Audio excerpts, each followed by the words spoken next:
Greetings! I'm having fun working with some students this term on fairy tales.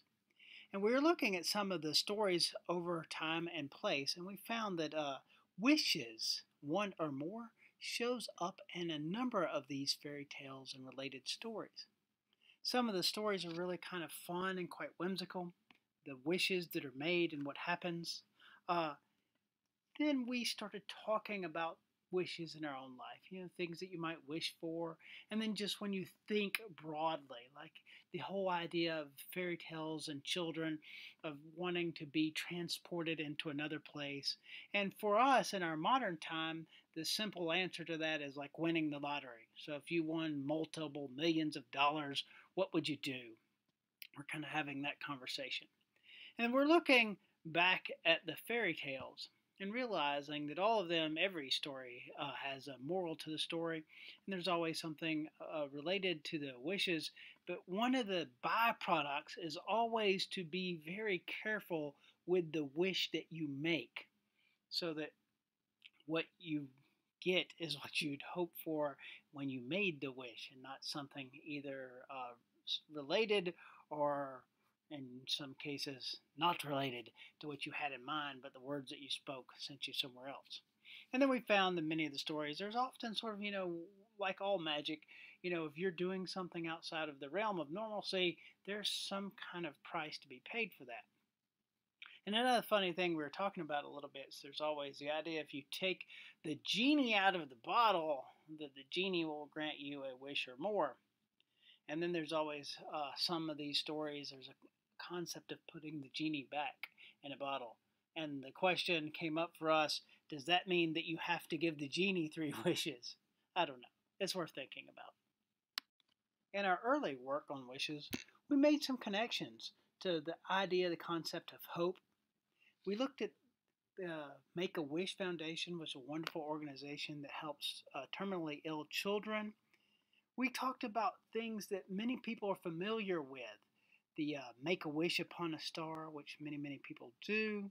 The idea of throwing a coin or a rock or something into water, whether it's at a shopping mall, a formal wishing well, or something like that. And then some of the students were sharing fun anecdotes about driving under a traffic light when the light is turned yellow, and they would kiss their finger and press their finger to the ceiling of the vehicle and make a wish at that point. We spent a fair amount of time talking about hope and how that may well be an core component to the essence of the human experience. We also looked at other ideas, very intentional things like setting your intentions.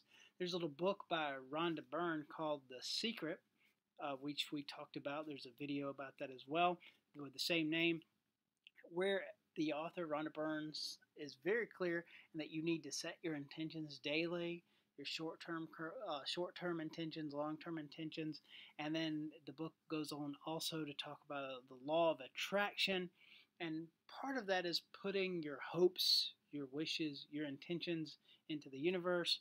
Not to be a spoiler any more about that, you might want to read it. It's a short book, but it's very closely related. The language is slightly different, and perhaps it's a semantic thing, but it really could be twisted to fit into the same wishes category that we've been discussing with hopes and in fairy tales.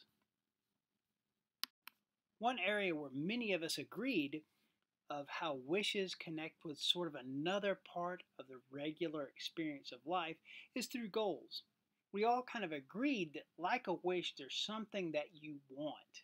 And so then we talked about how you get it. Do you just put the intention in the universe? Do you just make a wish upon a star? Do you just have hope that something that you want will come to you in the end? And so we talked about goals were very important, that you have to set a goal. You have to be very clear about them. One of the things I think was very important is talking about not only having a goal, but having short-term goals and long-term goals, and not necessarily different ones, but the short-term goal kind of leading to the long-term goal, which then will allow you to check in regularly. So if you have a year-long goal, maybe you can make monthly or quarterly goal, short-term goals that you can check in on that are steps or tiers leading to that long-term goal. And again, we saw this as wish language because it's something you want, but in this case, you're much more engaged in the activity of uh, acquiring your wish other than just setting an intention or having a hope or making a wish.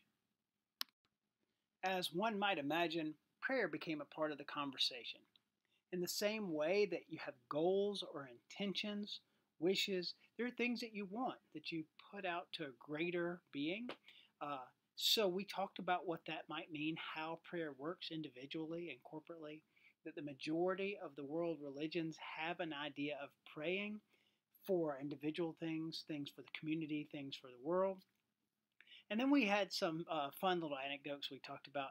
In Christianity, like if you're in troubled waters and you're on a boat, that yes, pray, have hope, that you wish you get out of this, but row away from the rocks while you're doing that. And then in Islam, there's a similar saying that says, trust in Allah, but tie up your camel. So in short, yeah, sure, have faith, but don't assume that your camel won't run off. As is crystal clear by now, our discussion of wishes went well beyond the genre of fairy tales.